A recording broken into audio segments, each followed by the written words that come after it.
మన ముకుందాలో Christmas and New Year offer విఏపై ఫ్లాట్ 10% తగ్గింపు. వివరాలకి సంప్రదించండి. నమస్తే రమగారు. నమస్తే జయ. రమగారు, మనకి ఈ నెలలోనే వసంత పంచమి ఉంది. మరి పంచమి యొక్క విశిష్టత, ప్రత్యేకమైన పూజా విధానాలు చేస్తూ ఉంటాం సరస్వతీదేవికి కదా. అవును, మనకి బాసర్లో కూడా చాలా బాగా చేస్తారు పూజ. వర్గల్లో కూడా బాగా చేస్తారు. అవును రమ్మగారు, వర్గాలు వెళ్ళాలి రమ్మగారు, ఎప్పటి నుంచో అనుకుంటా ఉన్నాను. వెళ్దాం. బాసర వెళ్ళాను కానీ వెళ్దాం. ఒకసారి వెళ్దామండి. సాయంకాలము వర్గల్లో ఆ, హారతి ఇచ్చే వేళ మాకు బాగుంటుంది. అవునా? కొన్నేళ్ల క్రితం మేము వెళ్తే హారతి ఇస్తారు ఉండండి అని చెప్పారు. ఏ సమయానికండి? 7 గంటలు 7:15 అనుకుంటున్నాను నేను. 7 తర్వాతే మొత్తం దీపాలన్నీ ఈ ఎలక్ట్రిసిటీ దీపాల లైట్లనే తీసేశారు. అమ్మవారు ఒక తెల్లని చక్క వస్త్రం, అది మహా చక్కటిది. సాయంకాలాలు మహా బాగుంటుంది. ఆ హారతి ఇస్తుంటే ఆమె హారతితో పాటు కళ్ళు తిరుగుతున్నట్టున్నాయి జయ, పైకి కిందకి. బా, ఎంత బాగుందంటే ఆ వర్గంలో అమ్మవారి దర్శనం ఆ సాయంకాలం వేళ. ఒక 5-6 సంవత్సరాలైనా అయింది, బ్రెయిన్లో ఇంచి పోలా అది. అవునా? అంత అద్భుతంగా ఉంది. ఓకే. అన్ని హారతులు ఇస్తారు సాయంకాలం వేళ. ఆహా. ఈ హారతి ఇచ్చే వేళలు అమ్మవార్ల దేవాలయాలు అన్నిట్లలోనూ విశేషంగా ఉంటాయి. ఆ తర్వాత ఇంకా క్లోజ్ చేసేస్తారు, దాని తర్వాత మూసివేస్తారా? ఇంకా కాసేపు అయిన తర్వాత క్లోజ్ అయిపోతుంది. మహామంగళ హారతి అని ఆ. సాయంకాలాలు ఆహా, ఇస్తారు. ఆహా. చాలా బాగుంటుంది. ఓకే. వసంత పంచమి, ఉమ్. మాఘశుద్ధ పంచమిని వసంత పంచమి చెప్తారు. అయితే ఇప్పుడు మనం సరస్వతి పూజ చేసుకుంటున్నాం, కానీ ఇది వరకు ఈ వసంత పంచమిని వసంతోత్సవంగా చేసేవాళ్ళు. ఉహుం. ఇదేంటంటే మన్మధుడు, రతీదేవి, వసంతుడు, ఈ ముగ్గురు అవతారాలు వేసుకుని వసంతోత్సవం రంగులు చల్లుతూ చేసుకునే ఉత్సవంగా కూడా ఈ వసంతోత్సవాన్ని చేసుకునేవాళ్ళట. ఇప్పుడు ఇది వసంతం ఇప్పుడే రాదు, మాఘ పాల్గుణాలు అయిన తర్వాత చైత్రము వైశాఖము కదా వసంత ఋతువు. అవును. వసంత ఋతువు ఆగమనానికి ముందొచ్చే ఋతువులోనే ఈ వసంతం ఆడేవాళ్ళట అప్పట్లో. ఉహుం, ఉహుం. ఇక మామిడి చిగురులేయటం మొదలు పెడుతుంది, కోకిళ్ళు కొద్దిగా కుయ్యటం మొదలు పెడతాయి, మంచు కొద్దిగా తగ్గుముఖం పడుతుంది, ఎండ కొంచెం పెరుగుతూ ఉంటుంది. ఎండ తీవ్రత వచ్చాక కదా వసంతం వచ్చేది. అవును. ముదిరిన ఎండకి వసంతం వస్తుంది. ఆ ఎండ ముదరడానికి సూచనగా వచ్చేటువంటి ముందొచ్చే ఈ పంచమిని వసంత పంచమిగా పూర్వం చేసేవాళ్ళు. సంస్కృత నాటకాల్లో ఈ వసంతోత్సవం గురించి చాలా విశేషంగా కనపడుతుంది. ఉహుం. డ్రామాస్లో చేసేవాళ్ళు ఇది వరకు. మన పాత సినిమాలలో కూడా ఈ వసంతోత్సవపు హడావిడ్లు 1-2 కనపడేవి. ఏం చేస్తారు రమ్మగారు? వసంతోత్సవం అంటే రంగులు బుక్కాలు చల్లుకోవటం, ఆహా. తర్వాత అందరూ కలిసి నాట్యాలు ఆడటం, ఓ. చెరుగడలు అవి పట్టుకుని ఊరేగటం, ఒకటి మన్మధుడు ఒకటి రతీదేవి వేషం వేసుకోవటం, అందరూ కలిసి అంటే ప్రజలంతా కలిసి సంతోషంగా గడిపే సమయం అన్నమాట ఈ వసంతోత్సవం. ఓకే. దీంతో పాటుగా ఈ రోజున సరస్వతీదేవి జన్మించిందని ఒక ప్రత్యేకమైన విషయం చెప్తారు. ఉమ్. సరస్వతీదేవి అంటే శుద్ధ సత్వస్వరూపిణి, ఏమనాలి, సాత్విక రూపం, తెల్లని వస్త్రము, అవును. తెల్లని పువ్వు మీద కూర్చుంటుంది, అహింసా స్వరూపిణి, ఏమీ ఆయుధాలు లేవు ఆవిడికి, ఒక వీణ ఒక తప్ప. వీణ పట్టుకుంటుంది. ఆ వీణ ఆయుధం కాదు కాదు కదా, కదా. సాధనము. తర్వాత ఏమో పుస్తకము, అక్షమాల, వీణ వాయించుకుంటూ ఉంటుంది. మామూలుగా మనకు అమ్మవార్ల స్వరూపాలు ఎట్లా కనపడతాయి జయ? సాధారణంగా చతుర్భుజిగా ఉన్న అమ్మవారైతే 1-2 ఆయుధాలు ఉంటాయి. అవును. పాశాంకుశాలైనా ధరించి ఉంటుందమ్మ కనీసం. ఈ సరస్వతికి పాశము లేదు, అంకుశము లేదు. ఉమ్. ఆమె పుస్తకము, అక్షమాల అంటే చదువుకో, జపంచి అంటే ధ్యానము, జ్ఞానము 2 లక్షణాలని తెలియజేస్తుంది. రెండోది పారవస్యం, అలౌకికమైనది, సంగీతం, సంగీత సాధనం కదా వీణ. అవును. ఈ సంగీతము, జ్ఞానము, ధ్యానము, ఈ 3 విషయాలని శుద్ధ సాత్విక స్వరూపంగా కనబడేటువంటి సరస్వతీదేవి మనకు తెలియజేస్తుంది. ఆమెని ఈ రోజున పూజిస్తారు. ఈ సరస్వతి పూజ అనగానే విశేషంగా పుస్తక పూజ. ఇది వరకు సరస్వతి అంటే ఏముండేది, మనకి తాళపత్ర గ్రంథాలు ఉండేవి. ఉమ్. మనకి ప్రింట్ వచ్చేసిన తర్వాత చక్కగా కోసి పూజ చేసుకోవటం, పుస్తకాలను పూజించుకోవటం, అవును. పుస్తకం మీద ఏదో ఓంకారం రాసుకోవటం, ఓ స్వస్తికి రాసుకోవటం. జ్ఞానస్వరూపిణైన అమ్మని ఈ ప్రింట్ పుస్తకంలో, ఈ పుస్తకంలో ఉన్న విద్య మన మస్తకంలో కూడా రావాలని కోరుకుని దండం పెట్టుకోవటం. పిల్లలకి అక్షరాభ్యాసాలు చేస్తారు వసంత పంచమి నాడు. ఆల్రెడీ అక్షరాభ్యాసం అయిపోయిన పిల్లలకు కూడా మళ్ళీ అక్షరాభ్యాసం చేయించవచ్చు. పెద్దవాళ్ళ మనం కూడా ఓ అక్షరం రాసుకోవచ్చు, మంచి పని చేయొచ్చు. ఏదైనా లలిత కళలు మొదలు పెట్టదలుచుకున్న వాళ్ళు ఈ రోజున మొదలు పెట్టచ్చు. సాధారణంగా ఏం చెప్తారంటే, మామూలుగా మనం ఏదైనా పని మొదలు పెట్టాలంటే మన నక్షత్రాన్ని బట్టి, తారాబలాన్ని బట్టి మనం ముహూర్తం పెట్టుకుంటాం. కానీ ఈ ప్రత్యేకమైన రోజుల్లో ఇక నీ నక్షత్రము నీ తారాబలము అవసరం లేదు. ఏదైనా కొత్త పుస్తకం మొదలు పెట్టదలుచుకున్నాం, వసంత పంచమి నాడు మొదలు పెట్టండి. కొత్త విద్య నేర్చుకోవటం మొదలు పెడతాం, కొత్త కోర్స్ ఏదైనా ఈ రోజున మొదలు పెట్టండి. తర్వాత ఏదైనా శాస్త్ర విద్య చదువుకునేవాళ్ళు, అది లలిత కళలు ఏదైనా సంగీతము నాట్యము, అందులో వైలనని వీణని వోకలని 100 రకాలు ఉన్నాయి కదా, వాయిద్యాలు కూడా ఏవి మొదలు పెట్టదలుచుకున్నా వసంత పంచమి నాడు పిల్లలతోటి చక్కగా మొదలు పెట్టించవచ్చు. పిల్లలే కాదు పెద్దవాళ్ళు కూడా చక్కగా మొదలు పెట్టుకోవచ్చు. శాస్త్రం ప్రకారం ముహూర్తం అవసరం లేని రోజు, ఈ రోజులో వర్జ్యాలు అవి ఏవో ఉంటాయి.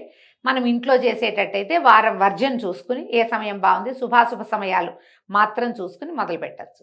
దేవాలయంలోకి వెళ్ళామనుకో, శుభం లేదు అశుభం లేదు, అన్ని సమయాలు శుభ సమయాలే. అంతే. దేవాలయంలో కూర్చుని పుస్తకం దేవుడి దగ్గర దండం పెట్టుకోవడం, అమ్మవారికి నమస్కారం చేసుకోవటం, చక్కగా ఏ పుస్తకం మొదలు పెడతాము, డ్యాన్సు సంగీతం ఏదైనా స్టార్ట్ చేయదలుచుకుంటే చక్కగా చేసుకోవచ్చు. ఇళ్లల్లో పూజ చేసుకునేటప్పుడు సరస్వతీదేవికి తెల్లని పువ్వులతోటి పూజ చేసుకుంటే మంచిది. సరస్వతికి సంబంధించిన స్తోత్రాలునే సరస్వతి అష్టోత్తర శతనామావళి కనపడుతుంది. అష్టోత్తర శతనామావళి అంటే 108 నామాలతోటి తెల్లని పువ్వులతోటి అర్చన. ఆమెకి తెల్లని పొంగలి అంటే పంచదారతో చేసింది, పాలు పోసిన పాల పాయసం నివేదన చేసుకోవచ్చు, పెరుగన్నం నివేదన చేయొచ్చు. తెల్లని పళ్ళు అంటే ఏం చెప్తాం, జామ పళ్ళు తప్పిస్తే ఏమి ఉండవు. అయితే ఇది శ్యామలా నవరాత్రుల కాలం కాబట్టి జామ పళ్ళు కూడా నివేదన చేయొచ్చు, అది కూడా చాలా మంచిది చేయగలిగితే.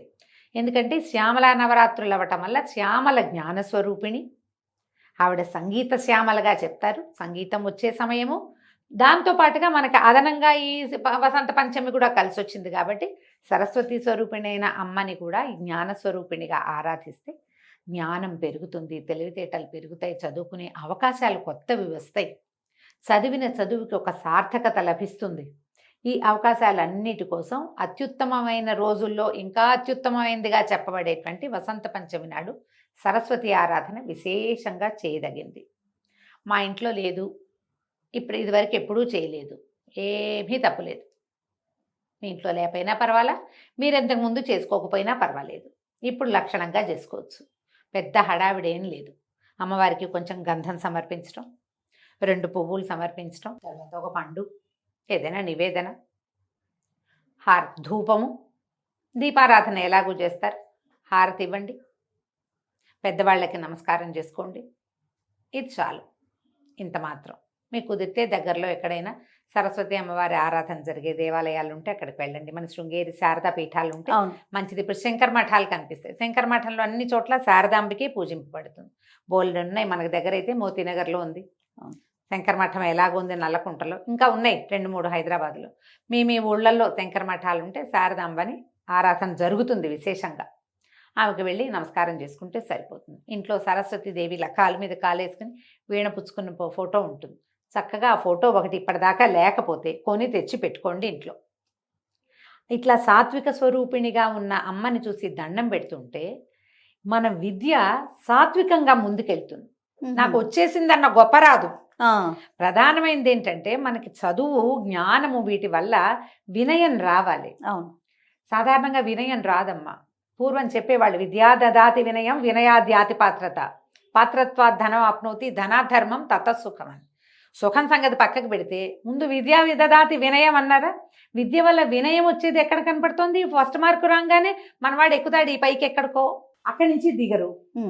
దిగితే డిప్రెషన్ వస్తుంది కానీ బుద్ధి రాదు. అవును, డిప్రెషన్లు వస్తాయి అనవసరంగా. మనకు అది కాదు, ఎంత నేర్చుకున్నా ఇంకా నేర్చుకోవాలని, ఇంకా తెలుసుకోవాలని, ఇంకా ముందుకెళ్ళాలని. అంటే ఎప్పుడైతే మనం వెళ్ళాలనుకుంటామో మనం ఎక్కం కదా, నడుస్తాం.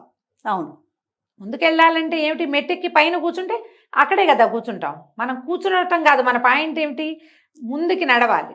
ఆ నడిచే విధానము మనకి ఒక శుద్ధమైన సాత్వికమైన స్వరూపాన్ని చూస్తేనే వస్తుంది. ఆవిడే సాక్షాత్తు సంగీత విద్య అయితే ఆమె ఎందుకు వీణ వాయించి కనపడాలి మనకి? సాక్షాత్తు సంగీతమే స్వరూపం అయినప్పుడు ఆవిడ వీణ వాయించుకుంటూ ఆనందిస్తోందని ఎందుకు చూపిస్తున్నాం మనం? నువ్వు సంగీత స్వరూపిణివే అయినా కూడా నువ్వు కూడా నిరంతర సాధన చేయాలని చెప్తుంది సరస్వతి రూపం. కరెక్ట్ అండి, అంతే కదా. జ్ఞానం ఉన్నవాడు నిరంతరం చదువుకోవాలి.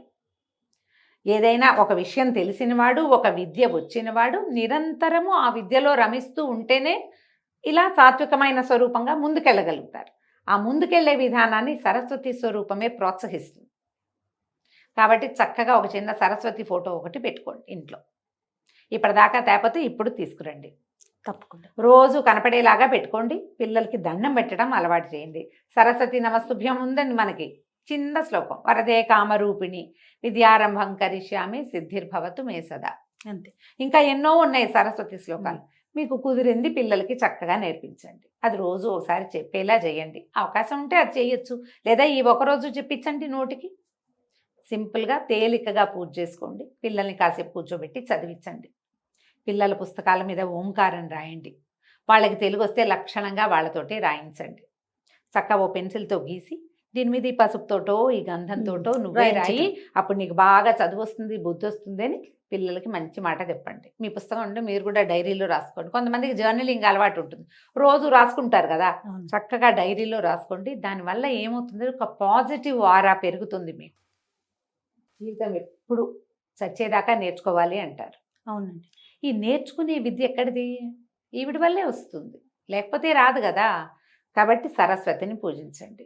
ఈ పంచమి నాడు కనుక దేవాలయ దర్శనం చేయగలిగిన, సరస్వతికి సంబంధించిన ఒక స్తోత్రమో శ్లోకమో మీరు చదువుకోగలిగిన చాలా మంచిది. మంచి పాజిటివ్ వైబ్స్ కలుగుతాయి. వైబ్స్ కోసమైనా ఈ పని చేయండి. తప్పకుండా రమ్మగారు. నమస్తే. నమస్తే జయ.